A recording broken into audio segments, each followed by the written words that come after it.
네, 2024년 1월 6일입니다. 오늘이 DJ 탄생 100주년이랍니다. 이날을 맞이하여서 이재명과 문재인이 민주주의 타령을 합니다. 무슨 뜬금없는 소리. 김정은은 더 웃겼어요. 기시다 일본 총리를 각하라고 하면서 일본 지진 위문을 했습니다. 아니, 누가 누구를 위문을 해? 야, 그뿐만이 아닙니다. 주사파 계열의 운동권 단체인 대진련이 대통령실을 침입했습니다. 왜 이런 사건들이 동시에 일어날까요? 오비일학으로 보십니까? 저는 그렇게 보지 않습니다. 지금 우리 사회에서는 전두환 전 대통령을 5.18 주범으로 모는 게 좌파들의 중심 논리입니다. 그게 보편화돼갖고 서울의 봄이라는 영화에서도 전두환 전 대통령을 반란군으로 규정했습니다. 물론 김영삼이라고 하는 정치인이 자기 살기 위해서 5.18 특별법을 만들어서 12.12를 군사반란으로 규정했기 때문에, 법적으로 그렇기 때문에 대법원도 그런 판결을 냈고 했습니다. 근데 12.12 사건은 11.6 때 김재규가 박정희 대통령을 암살합니다. 사살합니다. 그런데 그 현장에 바로 옆에 김재규가 정승화 육군 참모총장을 50m 떨어진, 즉 청와대 인근에 있는 중앙정보부장 사무실로 불러놓고 그런 범행을 합니다. 처음엔 범인이 누군지 몰랐죠. 그리고 이제 당시 보안사령관 그리고 헌병대, 보안대 헌병대가 김재규를 체포를 합니다. 그런데 박 대통령이 살해됐기 때문에 그런 상태에서 최규하 국무총리가 주재하는 국무회의에서는 비상계엄 선포를 하고 당시 육군 참모총장 정승화 씨를 계엄사령관에 임명합니다. 이게 문제가 되는 거죠. 계엄사령관에 임명했는데 이 계엄사령관은 박 대통령이 피살될 때 김재규의 부름을 받고 아주 현장 근처에 가 있었고 총소리와 그다음에 피 묻은 옷을 입고 총을 들고 달려오는 김재규를 봤습니다. 그리고 현장에서 살아남았던 비서실장 김계원은 김재규가 현장을 떠난 다음에 최규하 국무총리를 불러서 김재규가 범인이다라는 얘기를 했습니다. 그럼에도 불구하고 최규하 국무총리는 육군 본부에 여러 국무위원들이 몰려들고 김재규가 있었음에도 불구하고 김재규를 체포하는 어떠한 행동도 하지 않았습니다. 뭔가 좀 이상하죠. 뭔가 대통령을 살해하는 사건에 그걸 알았던 사람들이 움직이지 않았을까. 그래서 그거를 조사하기 위해서 전두환 보안사령관이 이끄는 보안사가 12월 3일 날인가요? 아주 조용하게 최규하 대통령 권한대행을 조사하고 12월 12일 날 정승화 계엄사령관을 조사하려고 했는데 정승화 사령관이 불응하면서 그리고 먼저 사격이 있었고 그리고 부대를 동원하다 터져나온 게 12.12죠. 그거를 김영삼이는 반란으로 규정했습니다. 그리고 그 반란 토대 위에서 서울의 봄이라는 영화가 대히트를 쳤고 또 그리고 더 나아가서 5.18 주범으로 전두환을 몰아넣고 있습니다. 제가 이 얘기를 왜 드리는가 하면요. 지금 이재명 피습 사건에 대해서 많은 관심이 쏠리고 있죠. 이 김모 씨 57년생으로 나오고 있습니다. 그가 가덕도 1월 2일 날 범행을 했는데 1월 1일 날 가덕도에서 10km 떨어진 창원시 용원동의 한 모텔에 투숙했습니다. 그런데 이 모텔에 갈 때 이재명을 지지하는 사람의 외제차를 얻어 타고 간 것으로 확인이 됐습니다. 이 김 씨가 그렇게 진술을 했고 경찰도 확인했고 그 차주를 확인한 걸로 보여요. 그래서 그 차주도 경찰이 조사를 했습니다. 아직 그 차를 태워준 사람하고 이 김 씨하고 서로 공범관계는 아닌 것 같다. 경찰 판단인 것 같아요. 제가 이 말씀을 왜 드리는가 하면은, 자, 이재명 피습 사건에 우연찮게 이 습격을 한 이 씨를 차에 태워준 사람까지 조사를 하지 않습니까? 조사를 해야죠, 철저하게. 그러면 김재규가 박정희 대통령을 사살했는데 그때 사살하기 직전에 김재규가 불러서 아주 현장 가까운 곳에 있었던 정승화 육군 참모총장을 보안사가 조사하는 게 비정상입니까? 그리고 김계원 씨의 이야기를 듣고 김재규가 범인임을 알고 있음에도 김재규가 육군본부에 와서 막 뭐라고 서칠 때 입 다물고 있었던 정승화 국무총리를 조사하지 않는 게 정상입니까? 지금 우리 사회가 뭔가 지금 크게 엉망진창으로 엉키고 있어요. 네. 이러한 토대를 갖고 오늘 DJ 탄생 100주년에 있었던 일들을 한번 보시기 바랍니다.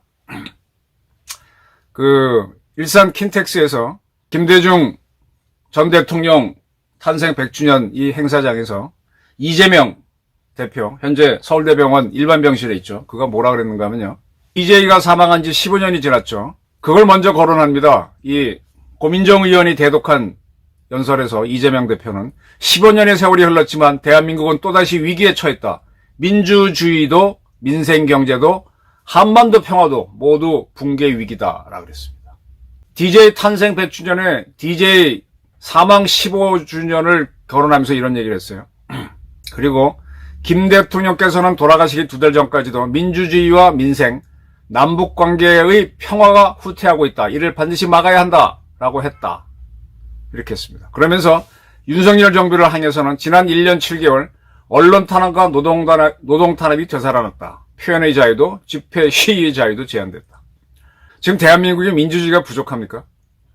이 민주주의하고 일반 정의하고 헷갈리는 것 같은데 이 사이비 정치인들의 논리에 속지 마십시오. 자, 지난 1년 7개월 언론 탄압이요? 어디 뉴스타파 같이 신앙님이처럼 돈 받고 김만배 빨아주는 기사를 쓰는 그런 자들을 처벌하려고 하는 게 언론 탄압인가요? 김만배는 기자였습니다. 기자하면서 화천대유가 뭔가 해갖고 대장동을 개발했습니다. 그게 언론인가요? 그러한 언론이 설치될 때 그거를 받아서 열심히 써준 게 KBS, MBC입니다. 그리고 채널A 이동재 기자 사건을 조작을 해서 한동훈 당시 검사장을 같이 엮으려고 했던 게 MBC였습니다. 그걸 확대 재생산하려고 한 게 KBS였습니다. 자기들이 사과도 했죠. 그런 엉터리 언론을, 사이비 언론을 잡는 게 언론 탄압이에요. 이야, 이러니까 이 이재명 씨가 얘기하는 민주주의가 뭔지 의심스러운 겁니다. 노동 탄압? 지금 민노총에 북한하고 연결돼가지고 북한과 같은 행동을 한 자들이 누굽니까?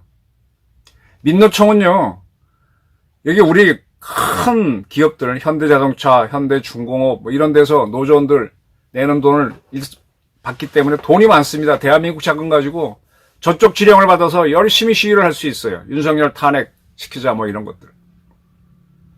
그게 노동 탄압이래. 그 이재명 씨가 이런 생각을 하는데 이게 이재명 생각이냐 이거죠. 보셔야 됩니다.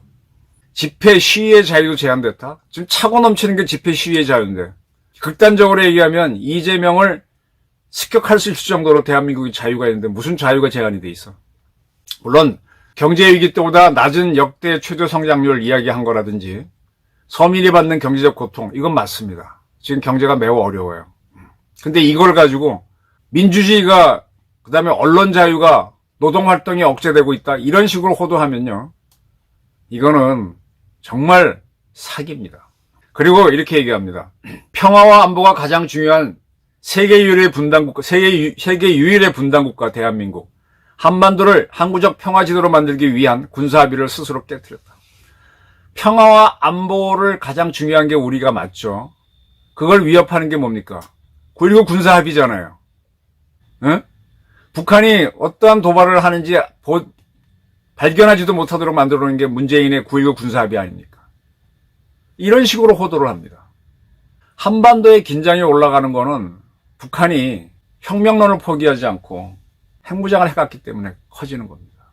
그러면서 DJ의 이런 주장, 민주주의는 싸우는 자, 지키는 자의 것이다. 싸우지 않고 지키지도 않고 하늘에서 감이 떨어지길 기다려서는 안 된다. 네. 이게 토마스 제퍼슨이 얘기하는 민주주의는 독재자와 민주운동가들의 피를 먹고 자란다. 이걸 김대중 씨가 YMCA 연설에서 민주주의는 피를 먹고 독재자와 민주운동가랑 말을 빼고 피를 먹고 자란다 그랬죠. 물론 민주주의라고 하는 거는 피를 먹고 자라는 게 있긴 있습니다. 근데 그건 민주주의가 아니라 봉건적인 군주정을 깨고 공화정으로 올 때, 그때 수많은 혁명이 일어나죠. 프랑스 대혁명, 또 미국에서도 독립전쟁, 영국의 혁명. 그렇게 하면서 신분제, 계급제를 부수면서 올 때, 이때 피를 흘립니다. 그리고 나서 그렇게 군주가 갖고 있던 주권을 다수의 사람들이 갖게 됐을 때, 그다음부터 누가 주인이 되느냐, 국민이 되느냐, 인민이 되느냐. 거기서부터 인민민주주의, 공산주의가 나오게 되고 자유민주주의가 나오게 되죠. 자유민주주의로 가는 게 우리고 인민민주주의로 가는 게 이북이고 중국이고 그런 겁니다. 그래서 그 나라들은요, 독재라고 하는 거는 민주주의 안에도 있습니다. 대한민국에도 있고 미국에도 있어요. 어떨 때, 전쟁이 났을 때는, 특히 통수권 행사할 때는 그 나라의 통수권자, 국가 원수가 독점적으로 해버립니다. 이거는 공화정의 원류인 로마 때도 딕타토르, 딕테이터죠, 영어로 하면. 딕타토르를 인정합니다. 그걸 해야 된다고 되어 있습니다. 근데 이 딕타토르를 상시하도록 되어 있는 게 어디냐? 그게 인민민주주의를 하는 북한, 중국 이런 데입니다. 그들은 거기 자기네 1인자는 국가 1인자, 당 1인자, 군사 1인자를 겸하면서 군통수권을 가지고 항상 독재를 하게 돼 있죠. 시진핑 독재. 물론 자유민주주의 국가에서도 여러 가지 방법으로 독재를 하는 사람은 있지만 공산주의는 그게 보편화되어 있습니다. 북한은 한 발 더 나가서 세습까지 하는 독재입니다. 이런 거에 대해서 입도 뻥긋 안 하는 게 누구냐? DJ였고요. 지금 이재명이고 문재인입니다. 민주주의를 얘기하면서 공화정을 만들기 위한 혁명을 가지고 이렇게 호도를 하고 있죠. 이러한 독재를 깨야 됩니다. 그러기 위해서는 님을 위한 행진곡을 이재명은 다시 불러야 돼. 이거 좀 맞았다고 누워있지 말고, 칼 맞았다고 사랑도 명예도 이름도 남김없이 뭘 그렇게 아파해. 그리고 이북에서 독재에 신음하는 우리 동포 구하는 혁명에 들어가야죠. 그런 짓 안 하고 여기에서 서울대병원서 침대에 누워가지고 뭔 짓 하는 거예요? 행동하는 양심을 얘기하는데 DJ가 민주주의는 언젠가는 온다. 행동하는 양심을 하면 빨리 오고 외면하면 늦게 온다. 행동하는 양심이 돼달라는 DJ 발언을 인용해 이제 역사의 소명을 상기하며 우리가 화답해야 할 때다. 자, 우리가 행동하는 양심대로 한다면은 쌍방울을 통해서 북한한테 돈을 주고, 쌍방울 돈을 주고 북한하고 가려고 했던 이재명을 어떻게 해야 될까요? 최근에 이런저런 얘기 들어보니까 쌍방울이 은행을 통해서 북한에 돈을 줬죠. 몇억 달러인가? 몇만 달러인가 줬죠. 몇백만 달러. 그거요, 유엔에서 규정한 대북제조 위반입니다. 이거 이화영이 하고 이화영 유죄가 나오고 이재명 유죄가 나오면요, 그 은행 미국과 거래 못할 겁니다. 우리 외환은행이 없어졌죠. 바로 김대중 씨가 요청해가지고, 김대중 정권이 요청해서 우리나라 돈 2억 달러를 뽑아내고 현대가 보태가지고 외환은행이 서울에 있는 중국 인민은행 환치기 방법으로 해서 북한으로 돈을 보내고, 그 다음날 김대중, 김정일 남북 정상회담이 이루어지죠. 그 후로 나서 그 다음에 외환은행이 지금 없어졌습니다. 외환은행은 지금 하나은행에 합병되어 있는 상태죠. 지금 이화영, 이재명의 쌍방울 게이트에서 북한에 돈을 제공하게 된 데 개입한 국내 은행은 미국의 재무부 소속 정보수사기관인 오파크에 제재를 받을 가능성이 매우 큽니다. 그쪽으로 지금 미국은 흘러가는 걸로 알고 있습니다. 행동하는 양심을 얘기하는 자들이 이런 짓을 해요. 행동하는 양심을 받아서 지금 다시 떠드는 이재명이가 북한에 돈을 보내고 있어. 아니, 이것저것 다 떠나서 형수하고 욕하고 싸우고 형하고 싸우고, 뭐 사람이니까 그럴 수 있지만 그래도 이렇게 심한 말을 하는 사람들이 무슨 양심이야. 두 가지 마음이겠지. 어질량자 양심이 아니라. 자, 이러한 DJ 탄생 100주년 기념식에 문재인 또 참석했습니다. 그는 직접 찬성해서 김대중 전 대통령이 염원했던 세상이 다시 멀어지고 있고 세상이 거꾸로 가고 있다. 민주주의는 다시 위태롭고 국민 경제와 민생이 날로 어려워지고 있다. DJ가 영원했던 세상이 우리 대한민국 국민이 원했던 세상인가요? 이런 게 교묘한 사기들이 있습니다. 그러면서 얼어붙은 남북관계와 국제질서 속 한반도의 군사적 긴장이 한층 격화되고 있다. 끊임없이 이어지는 적대와 보복의 정치, 극도로 편협한 이념의 정치로 국민 통합도 더욱 멀어졌다. 남북관계가 얼어붙은 거는요, 이 문재인도 못 풀었어. 하노이 노딜, 판문점 노딜 이후에 삶은 소대가리 특등 머저리 그러면서 우리 돈으로 건설했던 개성의 연락사무소 파기할 때 문재인은 아무 짓도 못했어요. 그렇게 긴장을 높인 게 누구야? 김정은인데 문재인이 막아냈습니까? 오히려 더 설설 기기만 했지. 그렇게 오냐오냐 해주는 바람에 지금 위기가 벌어지는 거거든. 정말 문재인은요, 극도로 편협한 이념 정치로 국민 통합도 멀어졌다. 이 이념 정치 때문에 대한민국을 망친 자입니다. 국민 통합을 못하도록 만들어버렸죠. 이렇게 사기치는 놈들한테 정면으로 맞서고 하는 모습을 못 만들게 했죠. 그저 녜녜녜녜 겁주면 네 지당하십니다. 이렇게 하라고 하는 게 문재인 이유죠. 그러면서 다시 마주한 위기 앞에서 김 전 대통령의 마지막 유언처럼 우리는 또다시 민주주의와 민생경제, 평화의 가치 아래 단합하고 통합해야 한다라는 헛소리를 했습니다. 네.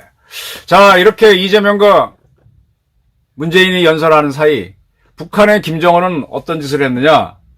이건 코미디감입니다.